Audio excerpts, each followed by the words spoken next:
And obviously it's a late rule change. How do you feel about it? I think it's going to benefit the game. I think it's the health and safety of our players is paramount, and it's going to help us protect all players, not just the injured players, but protect all players that are involved in the game. So I think it's a good thing. It's a bit fresh, but any idea how you use that? We'll use it the way it's interpreted to be used, and it will just give us relief if we get an injury.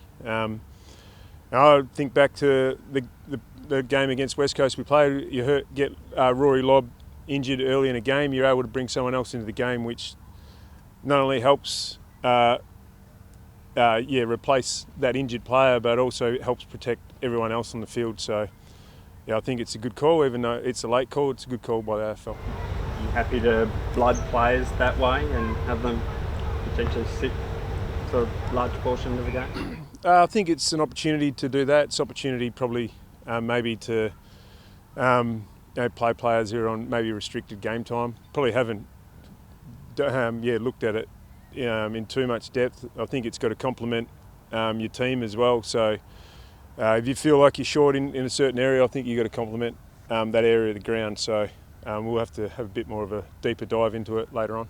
I think if you change for you in terms of your planning for each game. Not much. I don't think. You're still going to pick your best 22, and really that's just going to complement it.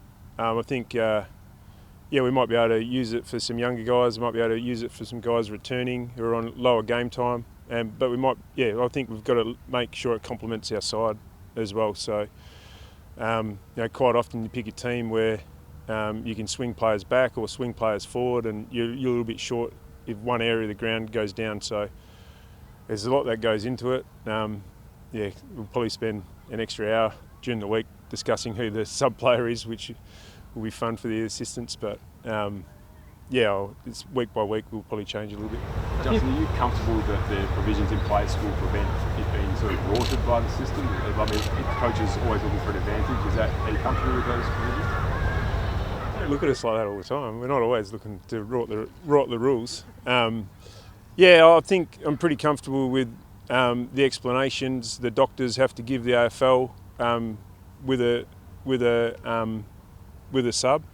I mean, there are times in a game where players genuinely get fatigued and tight in a certain area and don't want to risk them anymore, or they get a corky where they can't play out the game they're involved in, but they can play out. They can play the next week. So there are those situations, but I think the AFL will be pretty strict on it, and I think it's up to the clubs and in particular the coaches to not try and rort the rule. It's there for the benefit and the health and safety of our players. It's not there for us to use strategically, so we just need to be aware of that. My reading of it is that players who are subbed out have to miss 12 games. Is that correct? That's for concussion only. Yeah. What was the hold-up, JL, yesterday? A lot of people probably thought the rule was going to drop yesterday. From a coach's point of view, what is the difference between a concussion sub and a full-blown injury sub? Was that something you were pushing for? Well, personally, I think a concussion is an injury like a hamstring, like a knee injury, and should be treated similarly. So bringing in a rule that protects all injuries or protects players in the case of all injuries is beneficial.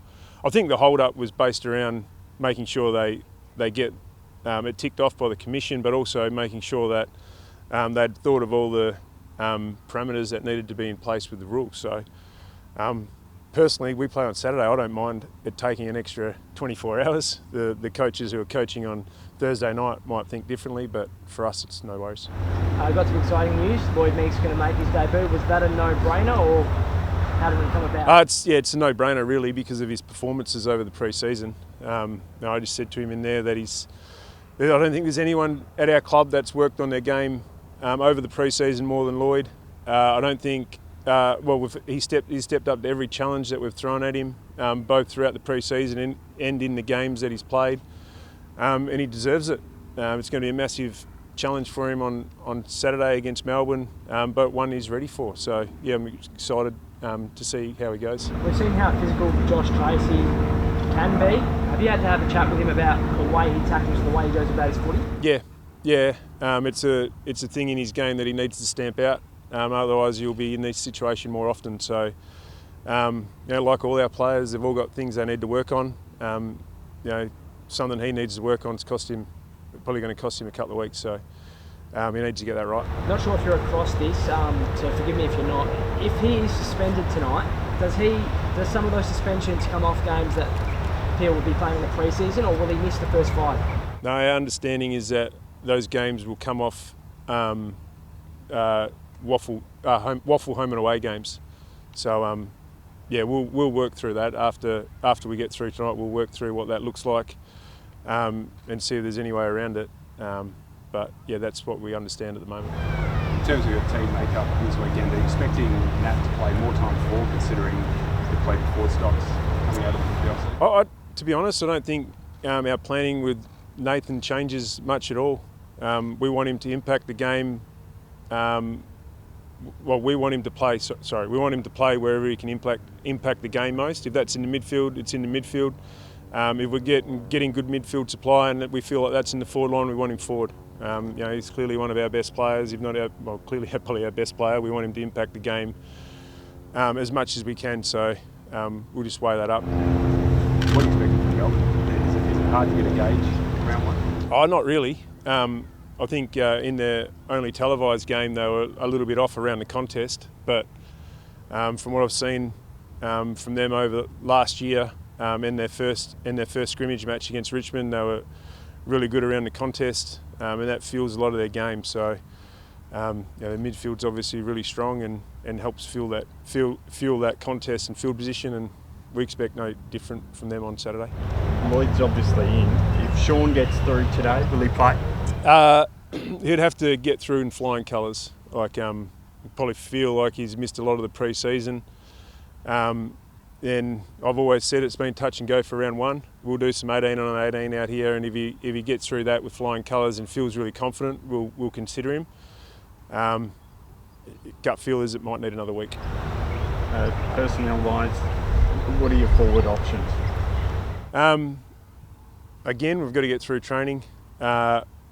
We're considering playing another tall forward, but at this stage we'll probably just go with one. We feel like Tabs can give us a good contest forward of the ball by himself with the help of Mundy, Fife, Chera and our mids rotating forward. So still got a bit to work through. With throwing the backs forward, you disrupt the back line, which we feel like the back line in the last 2 games against the Eagles has been really strong and a positive part of our game. So don't want to rob Peter to pay Paul. You're pretty confident on Adam Chera's availability? Confident that Chera will get through training, Sarong will get through training, and Luke Ryan will get through training. Yep. Griffin Lowe? He'll train. He'll be touch and go. He trained well on Saturday, but having no pre-season games probably leaves him a little bit short. Are you concerned or disappointed by having so many soft tissue injuries without a home away game? Well, I think it's a trend across the league. I'm concerned about it. Yep, and we need to get it right as a club. Do I think it's going to stop our chances of winning this weekend? No. I think one of the positives out of last year was that we're able to blood a lot of younger players and test the depth on our list, and I'm really positive that they'll hold up round one. But as a club, we need to make sure we have our best players out there available, and that's not our medical department, our fitness department, that's all of club, and we need to make sure we look at everything and get it right. Do you think they're congested against pre-season full players out across the league? Definitely. We're asking our players to play longer game time, offer shorter preparation with less rotation. So I think that's why I think the medical subs are a good rule to bring in. I think it helps protect all our players on the ground.